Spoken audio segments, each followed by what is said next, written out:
Yo, what's going on, guys? Welcome back to Tinted Visors podcast. We are bringing you episode 10. We're going to start off, as usual, with some recaps, some players, some teams going up and down the rankings. We're going to finally get into some rookies about a quarter of the way through the season. Going to hit you guys with another top 10 redraft, this time going with the 2012 draft, and then we're going to wrap things up. We're going to wrap up our weekly segments with the Russia Olympic roster. After all that, we're going to do some trivia as always, but for now, let's get it going. In the work, but I don't be getting my flowers. You really thought she would be sweet? Before we get going, we're going to get into the card of the day. As always, I'll go first. Today, we've got the Victor Hedman Clear Cut Young Guns. Super cool card, very nice design. The clear cuts are always really cool, really nice to have a sort of see-through aspect with it. This card was actually given to me by Caden for my birthday. Awesome card. It looks really cool in a one touch. Just again, the see-through aspect just makes it so much cooler, especially being a Young Guns, especially being an old series with Victor Hedman back in I think 08, 09, somewhere around then. But yeah, great card. Caden, thank you again. But that's my card of the day. Oh, of course, beautiful card. Love how they do a different design for the acetate Young Guns compared to just their normal ones. So my card of the day, very similar to last week's card. Running out of cards out here, but we got a Jalen Waddle Mosaic Prism rookie card. This one's not numbered. He is wearing the Dolphins jersey though, and yeah, just love the colors on it. Really wish Upper Deck would consider, something like basketball, like football, because they always bring the super colorful, really awesome cards. Getting right into it, we're going to start with the Metro Division, and all the way down in the 7th place position is the New Jersey Devils. Sitting 9-1 right now. It's not looking too pretty. They kind of teased everyone with their second round appearance last year in the playoffs, making it past the New York Rangers last year. And just recently they've had a very bad, stretch of games. Obviously Jack Hughes was out for a bit. He's just recently come back, so hopefully he can pick up where he left off. Tyler Toffoli's off to a great start. He's about double the points that Sharon Govich has right now with Calgary. But there's a few guys who are sort of struggling. Dawson Mercer, after a really good performance last year, he's out just with 6 points right now. Heischer has been injured for a bit, but he's only got 4 points in the 8 games that he's played. And both their goalies just have really subpar numbers. No real established number one goalie.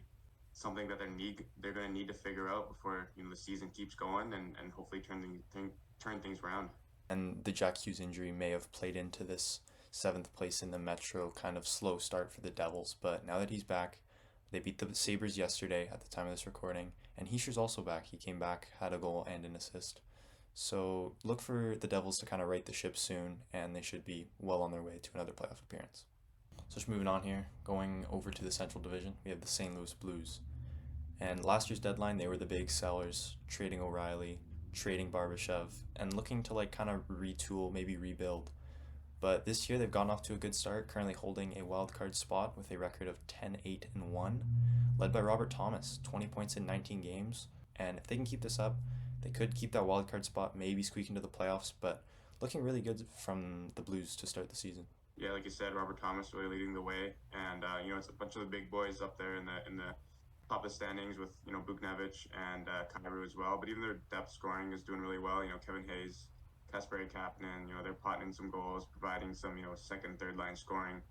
And both their goalies, not spectacular numbers, but looking at them on paper, you wouldn't expect them to be a super good tandem. But Binnington and Hofer, they're both above a 900 save percentage, and they're looking good. Hopefully they can keep the pace and maybe make some noise in the Central.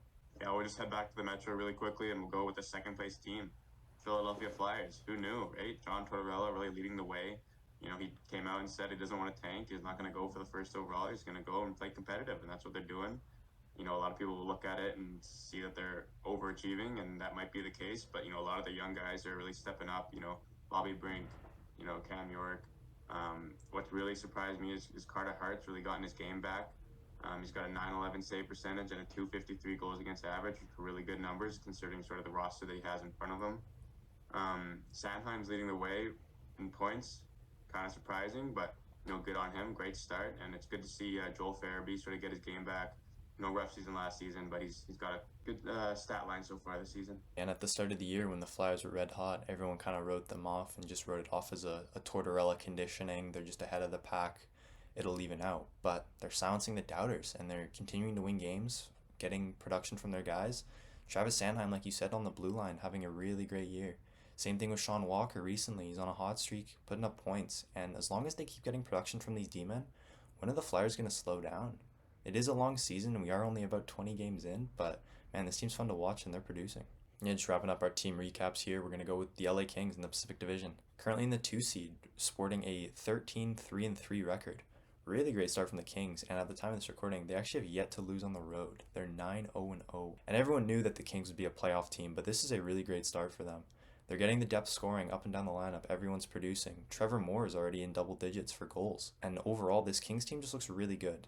Like we said earlier, it is a long season, but if the Kings team can keep playing like this, they could definitely make a run come playoff time. Yeah, exactly. The big boys leading the way.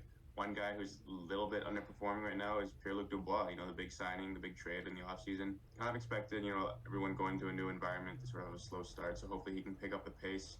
But the biggest surprise for me is the goaltending. I think I was one of the doubters early in the season in the Talbot-Copley, goaltending duo. On the paper it doesn't look too good, but they proved the doubters wrong. Talbot has an amazing start so far.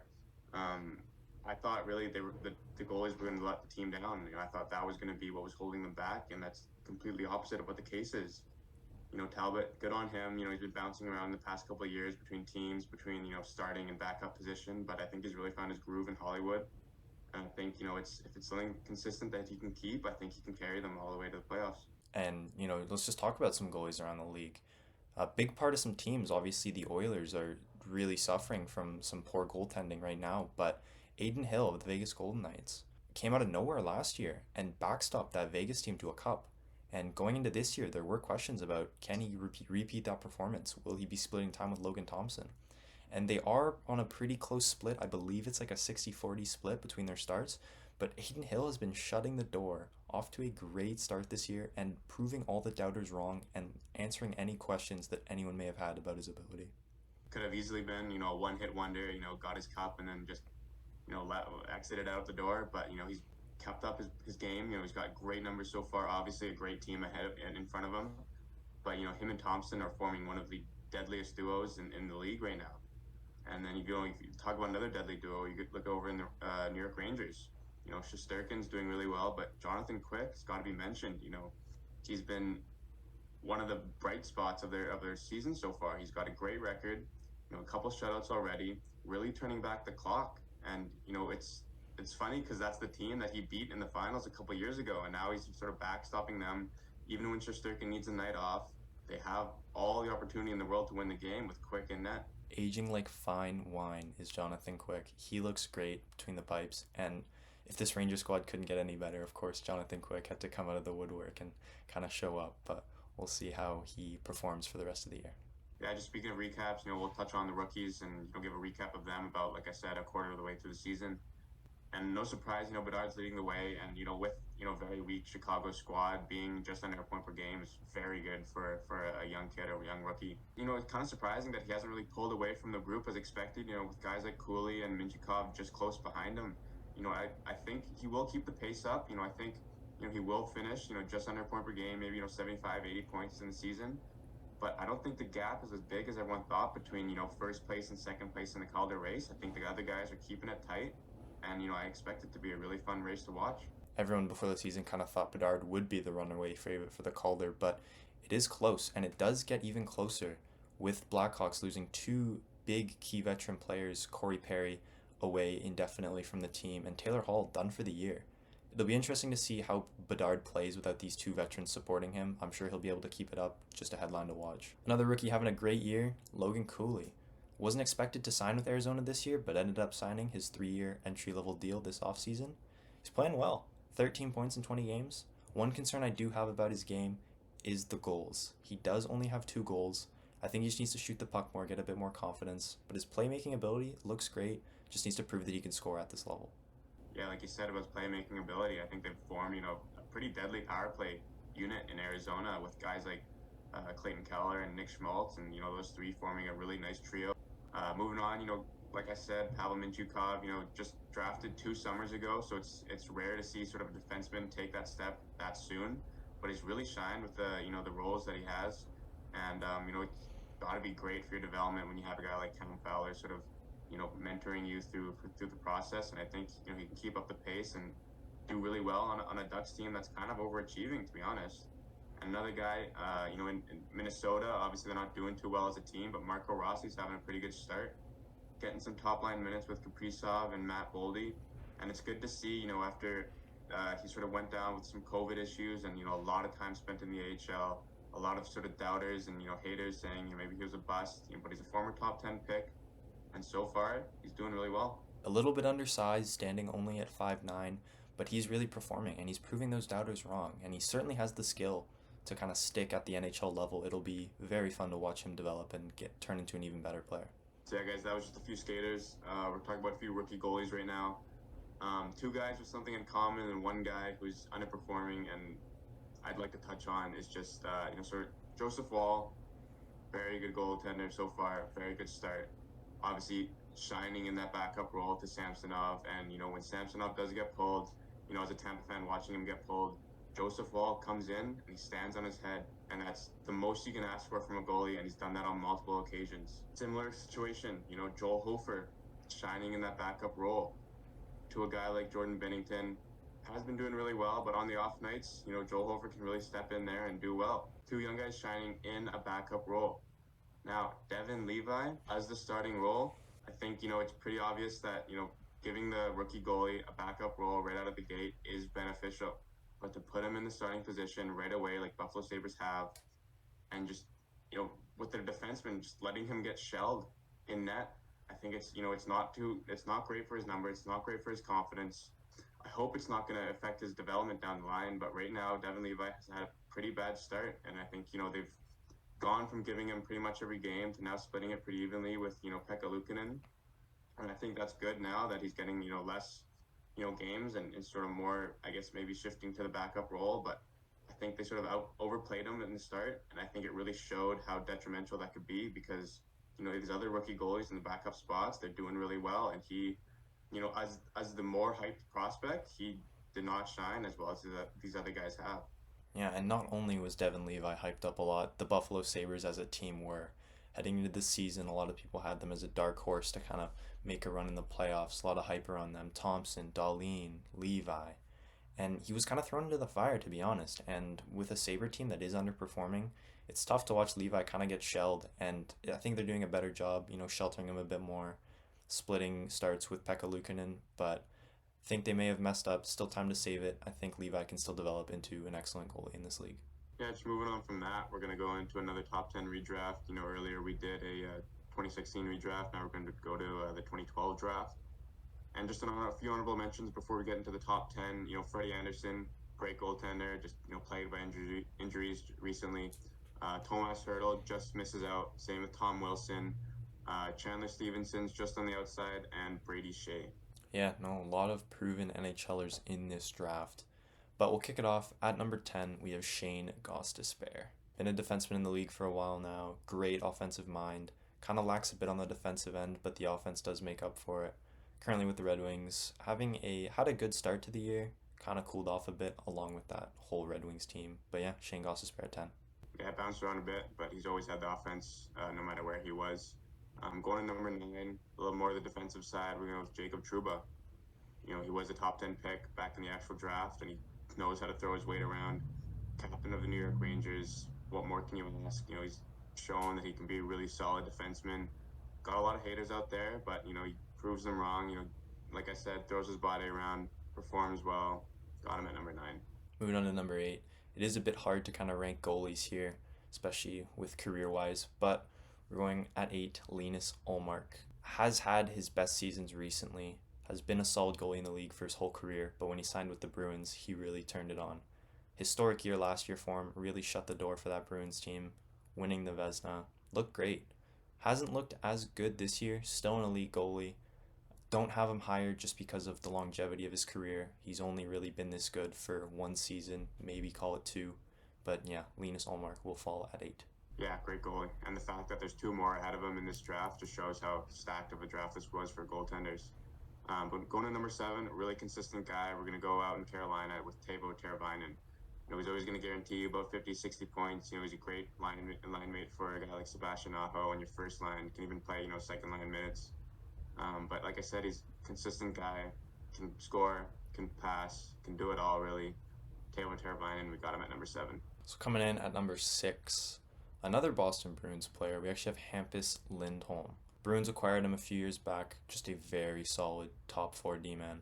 Can be a number 2 guy, could even be a number 1 guy on some teams, but he will eat minutes and he will shut down other teams' top lines. Great player, does have a bit of an offensive instinct as well. He can hop up in the rush, make some plays, but yeah, obviously just a great solid D-man. Falls at number 6. Took a lot of flack for making him our number 7 defenseman in the Team Sweden roster predictions. So having him at number 6 really kind of shows that we do think he's a good player. But going to number 5, another defenseman. Very defensive heavy in this year. But we've got Jacob Slavin, very underrated defenseman for his whole career, but he's very solid. Great numbers. Offensive production as well as plus minus. He's a guy you want on the ice at all times. If he could play the full 60, you'd put him out for the full 60. But similar to Lindholm, he could be a number 2, number 1 guy. He could walk onto any roster, really. And I think Carolina's lucky to have him. They're lucky to have two players on this list. And at number 5, we got Jacob Slavin. All right, so coming in at number 4, the highest ranked forward on this list, we have Philip Forsberg. Drafted by Washington, never got a chance with them, so eventually was shipped off to Nashville. Great hands, sick shot, pure goal scorer. That's what Philip Forsberg does. He puts the puck in the net. He's been doing it consistently for the Preds for years now. You can always rely on him to score 20 to 30 goals a year. And had a down year last year, putting in only 19 goals. But this year has 11 goals in 19 games, on pace for 47. Pure goal scorer, we have him at 4. Part of one of probably the most lopsided trades in NHL history, and it's benefited the Predators to this day. But going into the top 3, with an original top 3 of Yakupov, Murray, and Galchenyuk, you're pretty much guaranteed we're going to have 3 new faces in this top 3. We're going to go with Connor Hellebuyck of the Winnipeg Jets, one of the most consistent goaltenders of our era. And, with a defensive core that's never truly been really solid in Winnipeg, he's had amazing numbers. Won the Vezina a couple of years ago. He's always a candidate to win it, year in, year out. And he's off to, it was pretty subpar season compared to his standards, but, it's going to pick up like it always does. And, if there's one player on that team that can carry them to a playoff spot, it's Connor Hellebuyck. Coming in at number 2, we have the top defenseman on this list. We have Morgan Rielly of the Toronto Maple Leafs. Now, Leaf fans will tell you that they hate him, they don't like him, but he's a great defenseman, no two ways about it. Great two-way game, has great instincts, knows when to hop up in the rush, can play make, and he can play defense. Very solid defenseman. Can quarterback your power play. He really does it all. He's all you can ask for in a defenseman. He's their number 1 D-man on what should be a contending Leafs team. Morgan Rielly comes in at 2. Swiss Army knife type of player. He can really perform in any sort of scenarios. He's their number 1 guy on defense. We're going to number 1. People say it's biased, but we've got Andrei Vasilevsky of the Tampa Bay Lightning. Can't really deny, his stat lines, his accolades that he has. He's like Connor Hellebuyck. He's a consistent, Vezina candidate year in, year out. Just coming back off of hip surgery, and so hopefully he can get off the ground running in Tampa this season. And if he can, it's just going to bolster the roster that they have. And with guys like Kucherov and Point, the fact that Vasilevsky is basically arguably their MVP just shows how good of a player that he is. And as a fan, I'm glad he's back. I hope he can sort of regain the form that he had a couple years ago. And for this draft, we have him at number 1. And not only are Tampa fans excited that he's back, but just hockey fans as a whole are happy to see Vazzy back on the ice. Super fun goalie to watch. The saves he makes are unbelievable. But yeah, that'll wrap up the draft. Let us know who we snubbed. Let us know who's too high, too low down below. Moving on, guys. Like I said, we're going to wrap up the Olympic rosters. We're going to wrap up the countries, but next week we will come out with sort of the leftover players of other countries that we didn't really touch on or just don't have enough players that we can sort of make a team with. But we're going to go with Team Russia. Obviously don't know what their stance is, whether they're going to be in or not when the time comes, but we thought we'd make a hypothetical roster regardless. We'll go with the top 6. Like I said, these aren't lines or anything. These are just the top 6 players that we have. For forwards, very veteran heavy in the top line here. We've got Alex Ovechkin, Evgeny Malkin, and Nikita Kucherov. Can't really deny that sort of skill and top level on that line. Second line, second set of 3, we have Artemi Panarin, Evgeny Kuznetsov, and Kirill Kaprizov.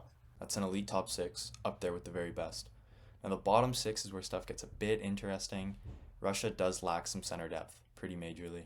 So that being said, the bottom 6, we have Pavel Buchnovich, Ivan Barbashev, and Vladimir Tarasenko, Andrei Svechnikov, Valery Nichushkin, and Andrei Kuzmenko. So in this bottom 6, Kenny and I would have Nichushkin and Barbashev playing center. Not ideal, but certainly serviceable. Like you said, it's a little interesting with no center depth, but it is a very good top 12. They could definitely run with the very best. And, you know, a couple guys just on the outside. We've got Mikheyev from the Vancouver Canucks, and we do have Michkov. You know, we don't know how well he's going to progress, you know, especially playing with, you know, full-grown men. But, you know, if he does sort of burst out in the scene, I think he could take a spot from maybe a guy like Tarasenko or maybe a guy like Andrei Kuzmenko. But going to the defense, top 4 pit locks that we have, we've got very left-handed, heavy Ivan Provorov, Dmitry Orlov, Mikhail Sergachev, and Alexander Romanov. And the trend continues with the last 2 D-men in. We have Gavrikov and Nikita Zadorov. Could be a struggle for this Russia squad. 6 left-handed defensemen we have making this team. If they were to play, coach would have to figure some stuff out, and some guys would have to play on their offhand. Few guys on the outside looking in. Dmitry Kulikov, maybe. You know, he is on the older side. And we do have Zub coming out of Ottawa. You know, he is the only right-handed guy there, so maybe he could move up in that lineup. Going to the goaltenders, we say it time and time again with Russian goaltenders, there's really no wrong answer. Just on this list, we've got Igor Shesterkin as a starting goaltender. Yeah, and you can debate over this for hours, who to start on this Russia squad. It's 3 elite goaltenders. But Shesterkin, like you said, starting, and given the backup role, we're going to give it to Andrei Vasilevsky. Just a proven winner, knows how to win, think he can be a solid backstop, and then up in the press box, feels so wrong to say, but it'll be Ilya Sorokin watching from the press box on this Russia squad. So that's our roster. Let us know what you guys think. Honestly, it's a very strong roster. It could be up there with, you know, a team like Sweden, maybe even pushing a team like Canada or US. But let us know what you guys think. Next week we'll wrap up entirely with sort of a miscellaneous team. That's Team Russia. All right, guys, as always, it's trivia time. Kenny's going to give me his first. So, Kenny, what do you got for me? So today I got a 2-parter for you, 2 top 5s. We're going to go with the first one. Is the top 5 active point scorers on the Canucks roster. So it would be anyone on the Canucks roster and all their points while on that Canucks roster. So not like all-time career points. Okay. We're going to go with Quinn Hughes to start. Quinn Hughes is number 4. Okay. We'll go with Elias Pettersson. At number 1, yep. Okay. We'll go JT Miller. JT Miller's at number 3. Okay, so someone's in there at 2. Gotta think about guys who've been there long. Brock Besser comes to mind. So, yeah, we'll go Brock Besser. At number 2. Okay. Yeah. Could go with a guy like Connor Garland. Or someone who's been there a bit longer in Tyler Myers. Kuzmenko have even outscored both of them already. We're gonna go with Connor Garland. So you actually just named the next 3 with Tyler Myers at 7, Kuzmenko at 6, and Connor Garland at your number 5. Sweet. There So we well go. done. That was impressive. The fact that you got 6 and 7 is really good. But we're not done yet. The second part of the top 10 is just top 5 all-time Canucks point scorers. Okay. This is where it gets sticky. We're gonna go with Daniel Henriksen. That is at number 1 and 2. Beauty. Okay. We're gonna go Trevor Linden. At number 4, yeah. Okay. We'll go Marcus Naslund. At number 3, yeah. Okay. So You just are on fire so far. just need 5? Last one to go. You know what? He scored a lot of goals, but we're gonna say Pavel Bure. He's just on the outside at number 7. Do I really want to say that Tanty guy? Like, oh my gosh. Is it Stan Smeel? It is Stan Smeel. There you go. Nice. Wow, that's very impressive. Tony Tanti is number 8. I've never even heard of him, but Okay. good on you. Yeah, there you go. Wow. Really testing the Canucks history there. I'll have to hit you back with a Tampa one in the future. But for now, trying out a little bit of a new concept here, but Okay. we're going to go with the Atlantic Division. Your favorite team is Tampa, obviously. So, the 8 teams. You have to name a player, any player, doesn't have to be active, who's ever played with the same initials as the team. So, for example, Tampa Bay Lightning, we'll just go TL. Obviously, the Red Wings, DR.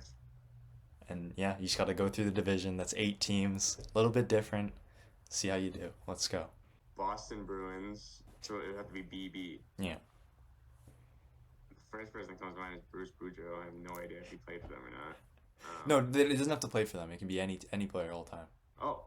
So I'll go Bruce Boudreau. yeah, that is correct. Bruce Boudreau. There you go.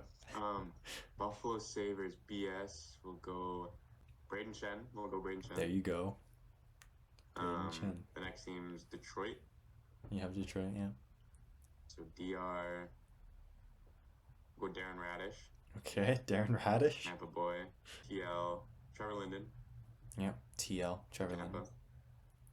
Does he have to have played a game? Who are you thinking? You can do whoever. Just a hockey player.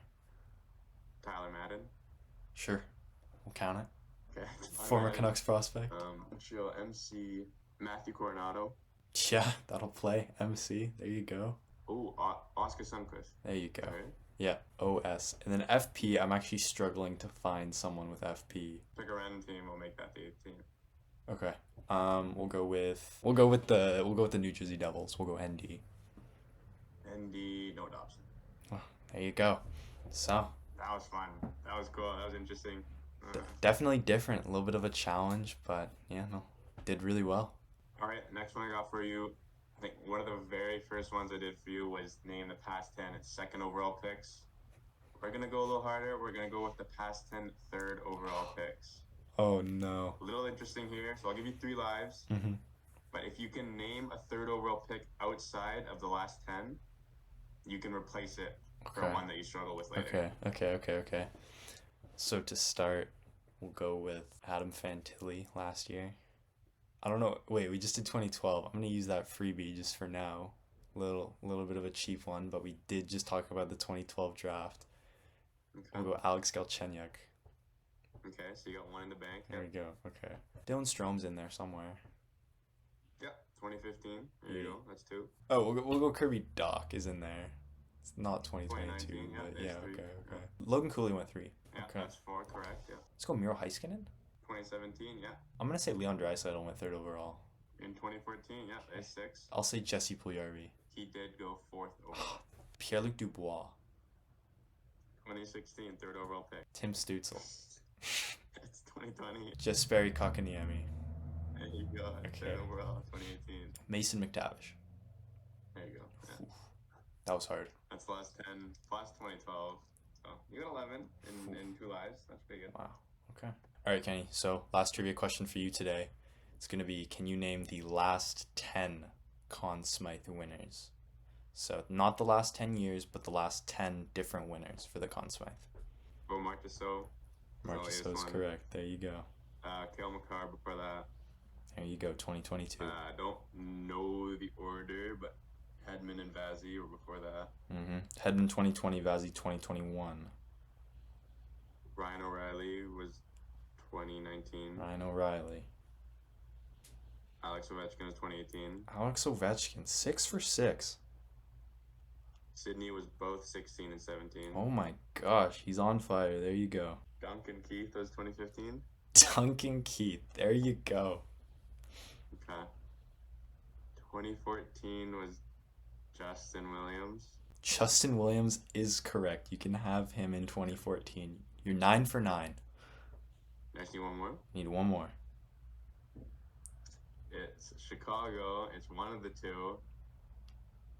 I feel like Kane would have won it the year he won the cup. Or year he won he scored the goal. So I would go with Jonathan Toews in 2013. Jonathan Toews in 2013 is incorrect. Damn. So is it Patrick Kane? So it is Patrick Kane in 2013. Okay. Still, you knocked that off so fast. That's crazy. I'll keep going. Yeah, okay. Let's hear it. Okay. Jonathan Quick. Jonathan 2012. Quick in 2012. That is correct. Timmy Thomas in 2011. Oof. Hurts bad, but Tim Thomas in 2011. We'll go Jonathan Toews in 2010. Yep. 2009 was Gino. Mm-hmm. Damn. 2008 Zetterberg. Mm-hmm. You go. 2007.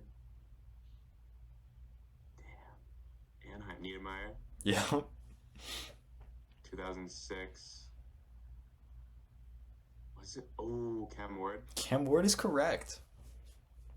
2005, there's a lockout. 2004, Brad Richards. Brad Richards is correct in 04. 2003 is Jaguar as the loser. Mm-hmm. Jaguar is correct. That's all I got. Oh, That's what I think. that's crazy. You went all the way back to the year we were born, for whatever reason. Yeah. Wow. I was alive, so I remember. You saw it. You saw it happen. Yeah, I remember. Yeah, guys, that about wraps it up. Thanks for watching again for the 10th episode, double digits. We finally made it. Yeah, it's been a fun ride. Kaden, you got anything to say?